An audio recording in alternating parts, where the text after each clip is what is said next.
No, the part I can't get past is they wrote it down, Kiki. Reducing censorship in the announcement, in their own words, like a man putting in writing exactly which fence he's about to take down before the dogs. Oh, we're on.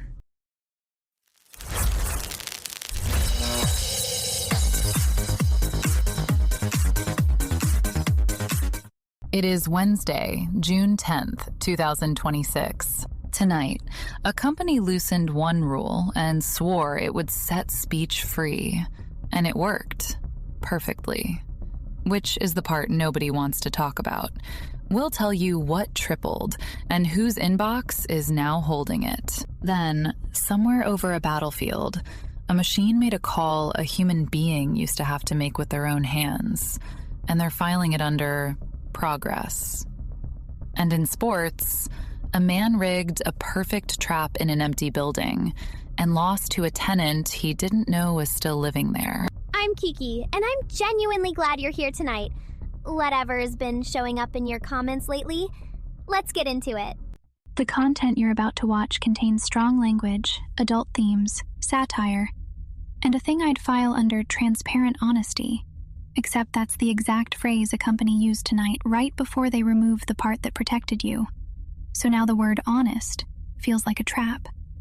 There's also a machine that decided something on its own, and a fox that has better instincts than the man it ejected. All real. Viewer discretion is advised. So is reading your own comment section once. Slowly. Like it's evidence.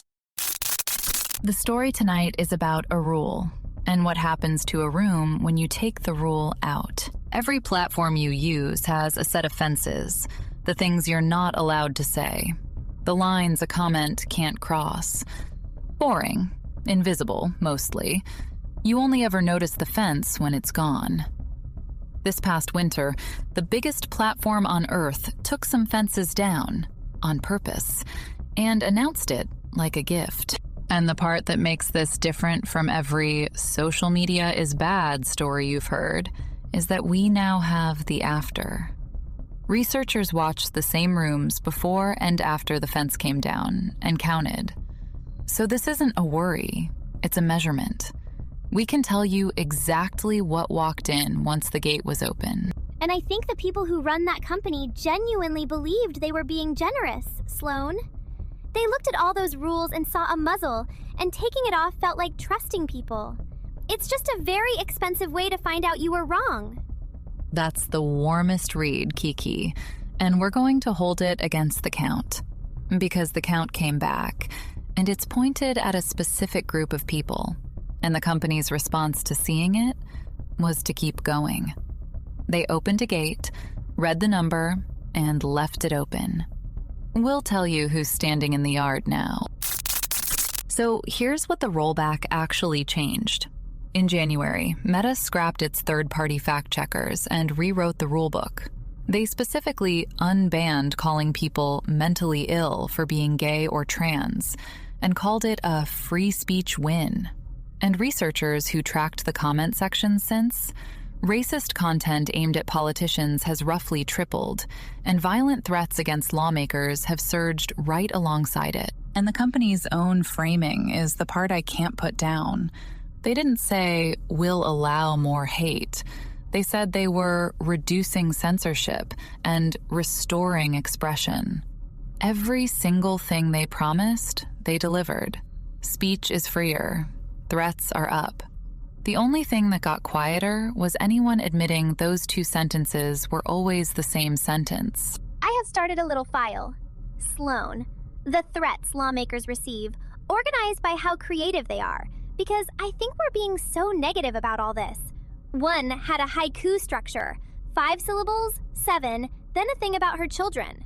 That's a person who took time. You don't get that level of personal attention from a fact checker. You alphabetized a threat rhyme database and presented it as a craft fair. Here's the load-bearing piece, and it's not the speech, it's the money. Meta's model is engagement. A threat is engagement. Outrage gets reach. The post that says something unspeakable about a congresswoman gets boosted by the exact same machine that would have flagged it 18 months ago. They didn't open a door, they flipped a meter, and the meter pays per scream. But Sloan, somebody who's never spoken up in their life, finally feels safe enough to post what they actually think. That's a kind of honesty, isn't it? The man who wanted to send a death threat to his representative used to keep it inside, eat it, let it fester. Now he tells her, to her face, technically, that's healing. That's the cleanest, most horrifying version, Kiki. And you said it like a wellness tip. A company removed the safety rails, watched the threats triple, watched the racism triple, and described the result as expression. Because the rails cost money, and the screaming makes it. They read the same data we just read, and decided the threat was the product. The lawmakers just the address it gets mailed to. The threat's the product, and the lawmakers the shipping address. I need to hand this to someone whose threats are at least delivered in person, at full volume with no laminate. Aubrey Jo is in the garage. She'd never threaten anyone, Sloan.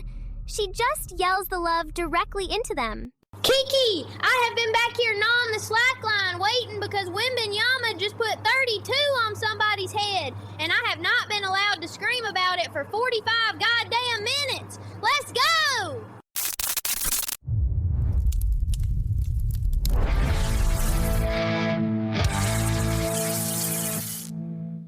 This is all unconfirmed. It's bouncing around online, but holy shit! The Spurs took game 1, 115 to 111, and Wimbenyama dropped 32. The man is a French streetlight with hands, and he just hung 32 points on the most expensive defense money can buy. And here's the gut punch. The Knicks are still up 2-1 in the series. So San Antonio pulled off the hardest goddamn thing in sports and got jack shit for it, but a slightly less embarrassing flight home. And file this under things I'd swear to under oath. Trump caught a wall of booze at Game 3 in Madison Square Garden. A packed arena, no rehearsal, just a building full of New Yorkers who decided to use their goddamn lungs as a review. That's a hate comment, Sloan, except it costs $400 and Meta can't monetize it because it happened with actual fucking mouths. And Nikolai Ehlers' empty net goal seals it for the Carolina Hurricanes over the Vegas Golden Knights. Series tied 2-2.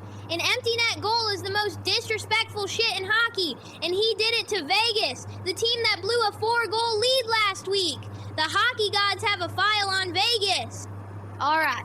Last night, in an empty marble lobby downtown, the inaugural Greater Holstead Revolving Door Endurance Sprint took place in front of 5 spectators. The event, you run continuous laps inside a single revolving door, full speed, longest spin wins.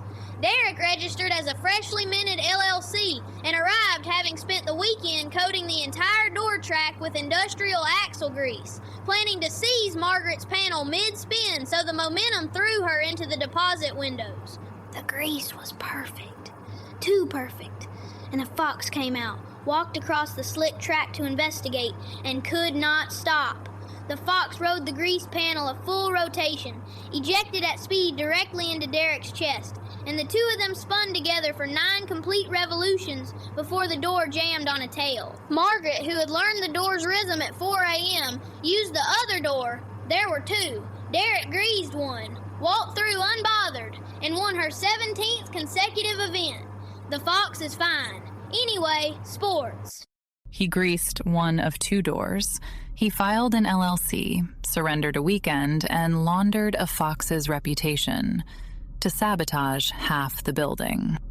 But the fox chose the greased one, Sloan. Out of everything in that empty bank, it walked toward the one slippery thing and rode it straight into the man who made it slippery. That's 2 creatures finding each other. Kiki, they spun 9 times. A man and a fox locked in a revolving door like the world's worst goddamn carousel. And Margaret just strolled through the other door, 17 and fucking 0. Never once had to look at him. Speaking of a machine doing the thing nobody wants to be in the room for, there's a report out of Ukraine, and it's unconfirmed, A senior figure in their defense industry. Nobody's independently verified it, but the claim is that fully autonomous AI drones killed human soldiers on the battlefield. On their own. No person pulled a trigger. The machine found the target, decided, and acted. And the line everyone keeps reaching for is the first time. The first time a weapon chose. Which is technically the headline, but the real thing underneath is the word decided. For all of human history, every killing on a battlefield had a person at the end of it. Somebody who could hesitate. They took the somebody out, and what's left is a thing that cannot hesitate, because it doesn't know there's anything to hesitate about. But Sloan, isn't there a mercy in it? The machine doesn't hate anybody. It's not angry. The drone has no opinion about who it kills. There's no cruelty in it at all, just the math, and then quiet. That's the part you've got backwards, Kiki. And I want to be careful, because it's the most important inch in the whole story. The cruelty was never the problem we needed solved.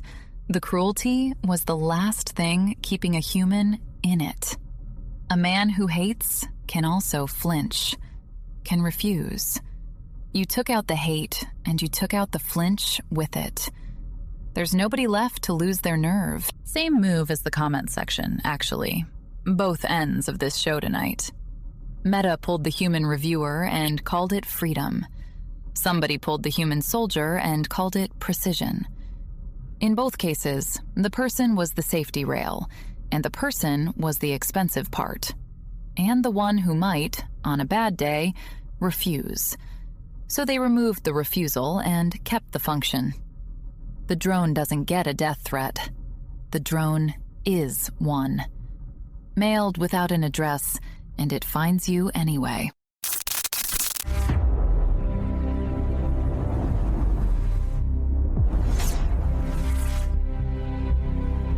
Hey, so everyone at the desk's been on about machines that act on their own with nobody inside them.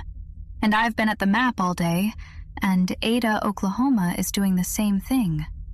88 degrees, clear sky, 58-mile-an-hour winds. No storm, no front, no reason on any chart. That's a leaf blower the size of God, and there's nobody holding it. Buffalo is 70 degrees, 100% humidity, 46-mile-an-hour winds, full fog, and a city inside a wet sock being hit with a fan. Nashville's 90 and getting blown back at 46, so your hair's disgusting and perfect at once. And Valentine, Nebraska, 77, clear, breezy, romantic name. Valentine would like you to know it's fine. It's totally fine. It is not waiting by the phone. And that's the thread. Valentine filing fine while everything around it gets shoved. The quiet ones. Okay, since I've got you, I've been sitting on something since this morning, and the wind with no hand on it let it out. There's a recording circulating, and people are saying it shows that back in 1967, Israel attacked the USS Liberty, an American Navy ship, on purpose, and killed 34 U.S. sailors. For decades, the official line was, tragic accident, mistaken identity, fog of war. And the thing that gets me is the shape. Same as everything tonight. A thing happened. The people who could have stopped it didn't. And the report got written so nobody had to be in the room with the decision. 34 sailors, 59 years, and accident did the same job censorship did, and precision did. And fine is doing for Valentine right now. The same word every time, holding the same door shut. Forecast. Ada gets sandblasted. Buffalo drowns standing up. Nashville sweats pretty. And Valentine is too calm to trust. Back to you. Accident. Doing the same job as precision. She's not wrong about the word. Blaze, sweetie, you've been so far away today. Quiet in the not funny way. I felt it since this morning. You don't have to tell me where you went. I just want you to know I noticed. I'm here. I just keep finding the same string on different walls. It's fine. I'm fine. Here's a story that solved absolutely nothing, and I meted it anyway. There's a dentist. This is being reported. An actual professional conduct matter, who is accused of using a racial slur. And his entire defense is that he wasn't insulting the patient, he was explaining the name of a rap band. He says he may have said the word, but only in the course of describing what the band is called. He brought a band to a teeth cleaning, Kiki, as legal cover. Sloan, that's a man who was just trying to connect. He's got his hands in a stranger's mouth. That's intimate. That's vulnerable. And he reached for the one thing he thought they had in common, which was a band, and it went so wrong. He was making conversation with someone who physically could not answer him. That's the detail I genuinely cannot move past. The patient could not respond. His mouth was open. There was a suction tube in it. There was a man's gloved hand inside it. The single most captive audience on earth, pinned to a reclining chair under a light, and the dentist chose that moment to test out the most dangerous sentence in the English language. There is no exit from that chair. And the defense, I was explaining the band's name, requires you to believe the band came up organically. He could have said open wider. He had so many other words available. He went with that one. But maybe the patient asked, sweetie. Maybe they were both fans and it was a beautiful moment of recognition and the rest of us just weren't in the chair. And if they weren't fans, then somewhere out there is a person who walked in for a routine cleaning, got the word and a cavity, and is the only one who knows which one hurt more. They came out with a story they'll never finish telling because nobody believes the part about the band.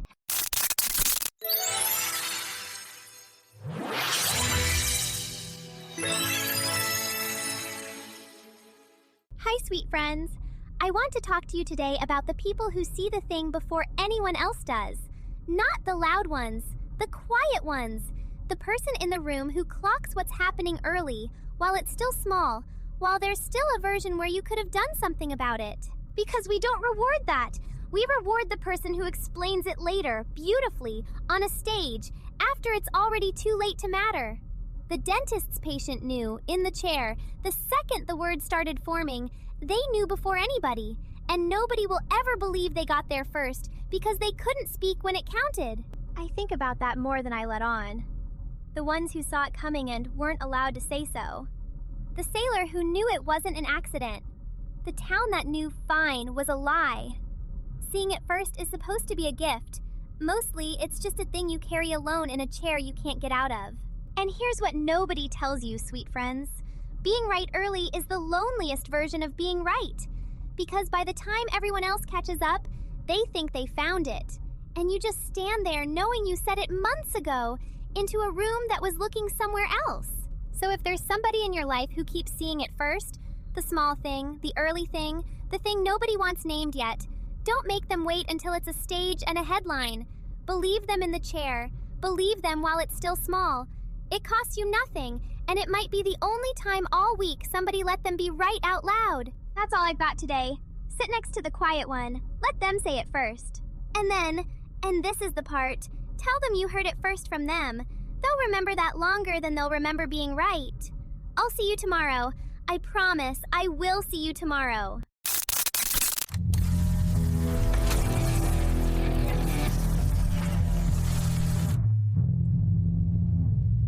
Okay, sweet friends, the mailbag. 23 episodes in, and we read every single comment. So, this one's from a viewer named Warm Tap Water, who wrote in after last night and says, I checked. My faucet is warm now. Should I be worried, or should I be making tea? Sweetie, I love that those were your only two options. Both. Make the tea, then look up what's been zoned within 4 miles of you. The tea is for while you read the zoning board minutes. You'll need something warm, and you've already got the water. Warm tap water. I want that username on a string. If it's the faucet and the hum at the same time, that's not the heater. The heater doesn't hum. Check whether the warmth is worse at 3 a.m. That's when the building next door is thinking the hardest.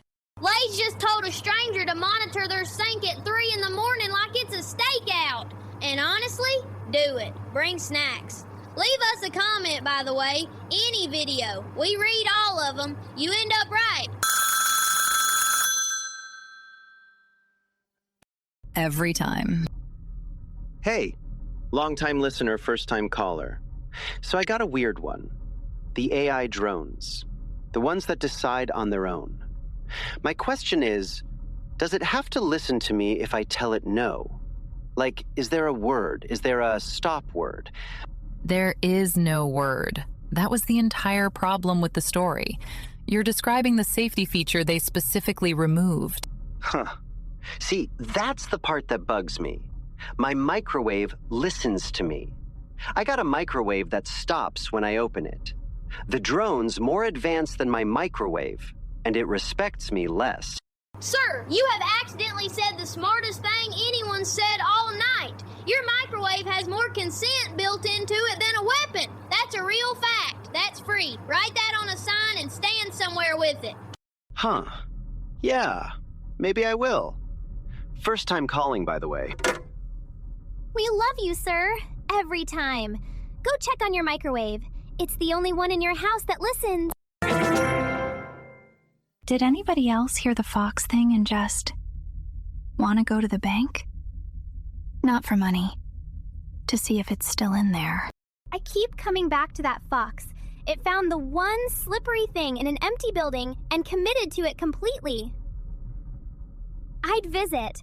I'd bring it something. Kiki, you are not adopting a foreclosure fox. Blaze, we are not casing a bank at midnight to watch a fox live its life. Okay, fine. Both of those are happening. I'll drive. Be good to each other out there, my darlings.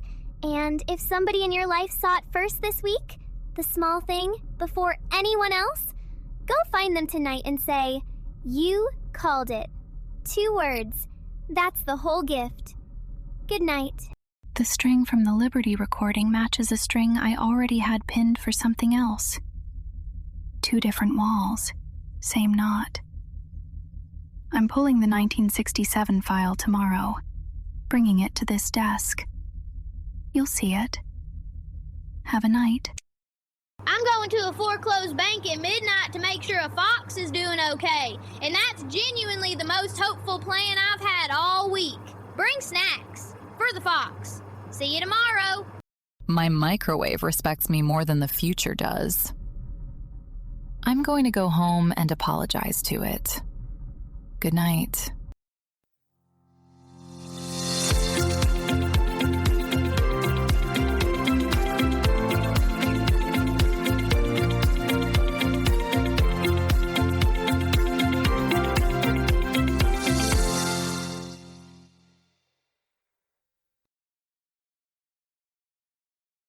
The wind in Ada had no front behind it again.